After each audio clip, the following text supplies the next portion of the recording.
Muy buenas noches, mi nombre es Genaro Sánchez Rojas, estudio en la Universidad Virtual del Estado de Guanajuato, VG. El nombre del módulo del cual vamos a ver el día de hoy es Derechos Humanos en el ámbito internacional. El reto 5, el cual es la responsabilidad del Estado mexicano.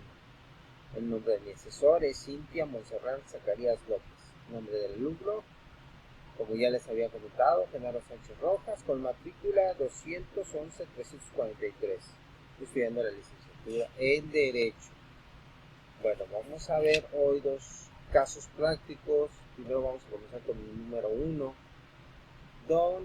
donde nos comenta que cuál es la responsabilidad del Estado mexicano. Para esto voy a comentar un planteamiento. Ana se encontraba pacíficamente repartiendo panfletos a las personas que se manifestaban en la plaza de armas de su ciudad. El contenido de los panfletos versaba sobre citas bíblicas. Al enterarse de lo que hacía Ana, una policía decidió arrebatarle los panfletos y detenerla, argumentando que no era lugar para repartir este tipo de información, pues alteraba el orden. Ana permaneció encerrada e incomunicada dentro de la patrulla durante 3 horas, hasta que la manifestación concluyó.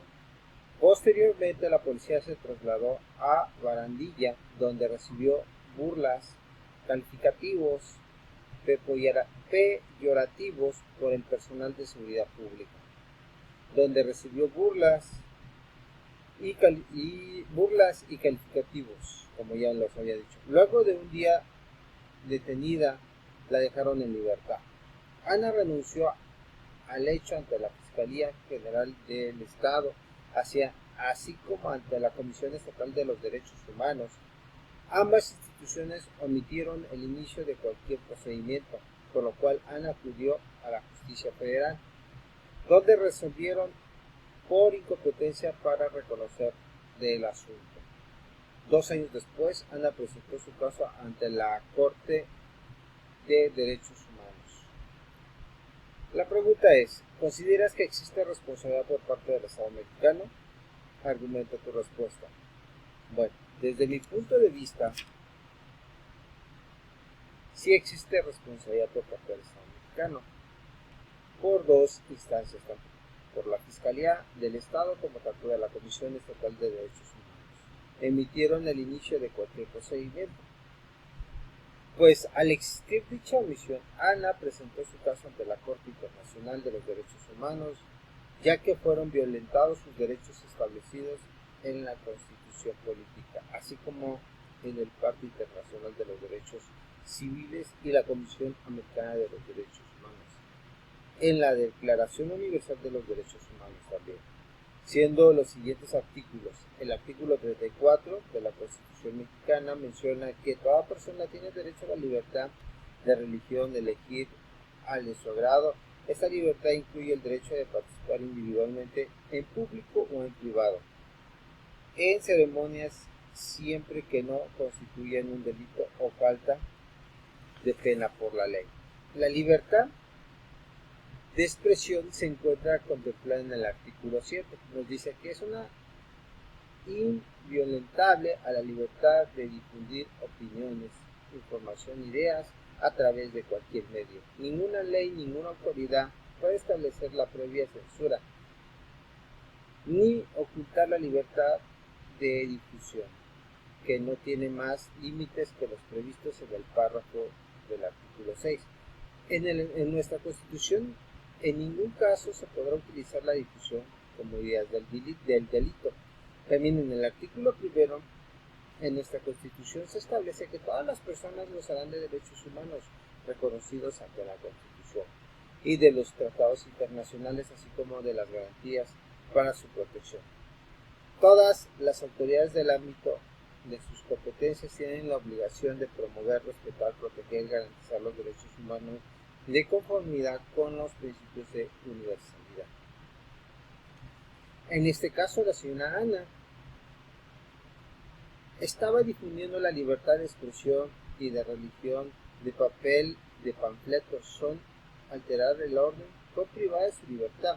Fue víctima de burlas, calificativos en barandilla, que quedan establecidos sus hechos en nuestra Constitución. El artículo 18, que establece que solo por delito que parezca pena privada de libertad habrá lugar a prisión preventiva.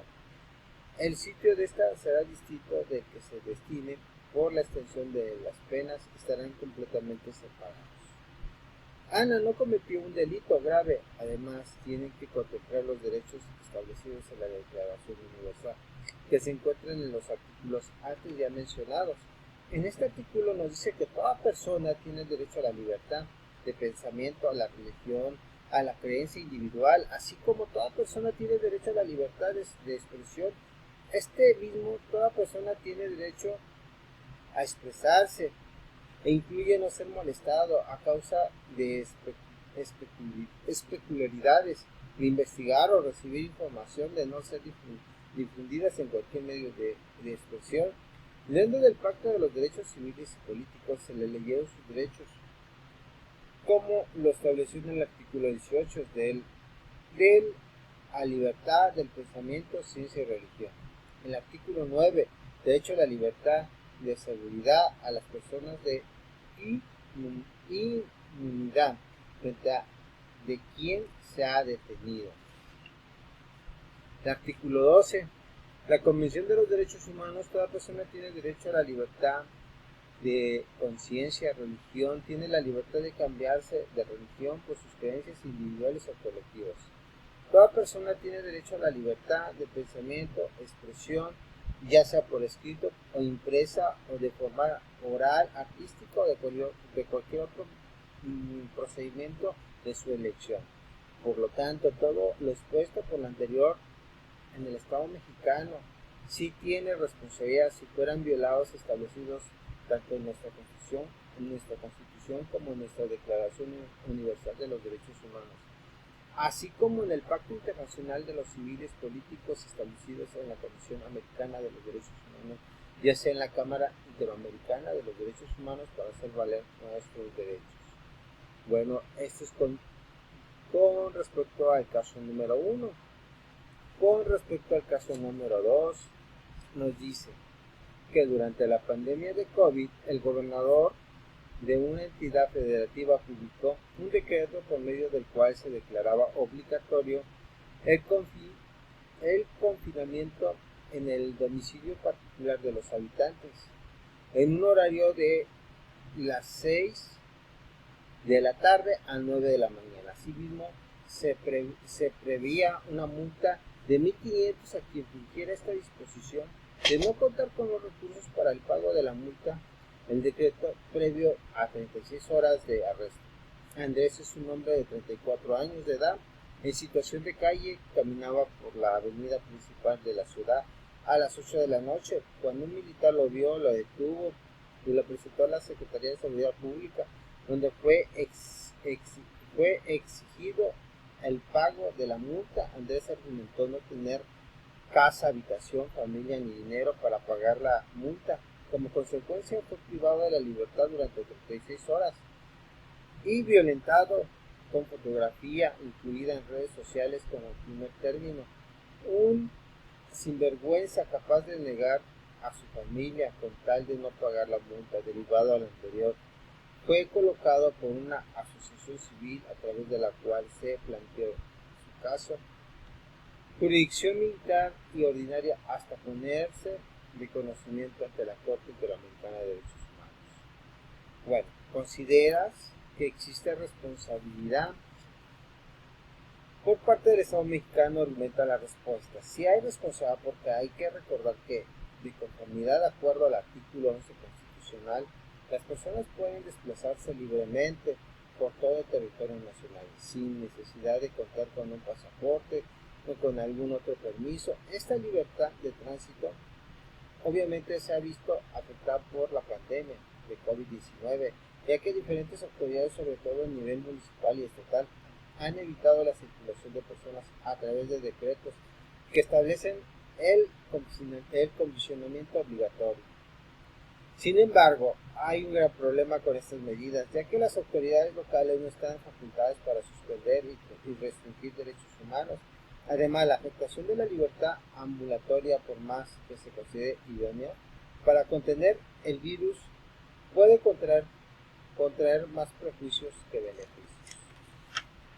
Debido a las grandes ciencias que existen en la sociedad mexicana, en este caso Andrés, que es una persona de calle, si analizamos nuestro texto constitucional, nos encontramos que en el artículo 129 establece que solamente el presidente de los Estados Unidos mexicanos, con la aprobación del Congreso de la Unión, podrá suspender y restringir los derechos humanos.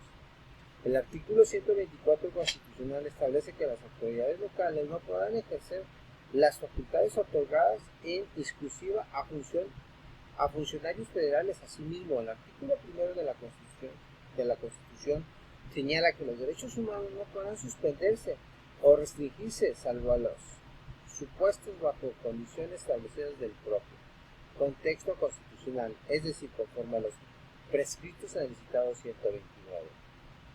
A su vez, el artículo 4 del Pacto Internacional de los Derechos Civiles y Políticos, como el artículo 27 de la Convención Americana de los Derechos Humanos, obligan a que los estados, cuando decidan suspender sus garantías, informen los motivos y alcances de dicha suspensión a los demás estados. Lo anterior se entiende para evitar abusos de afectación a los derechos y a su vez exponer a las redes sociales.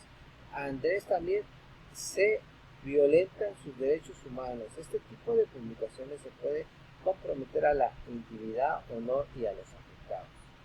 Bueno, agradezco mucho su atención y que pasen muy buen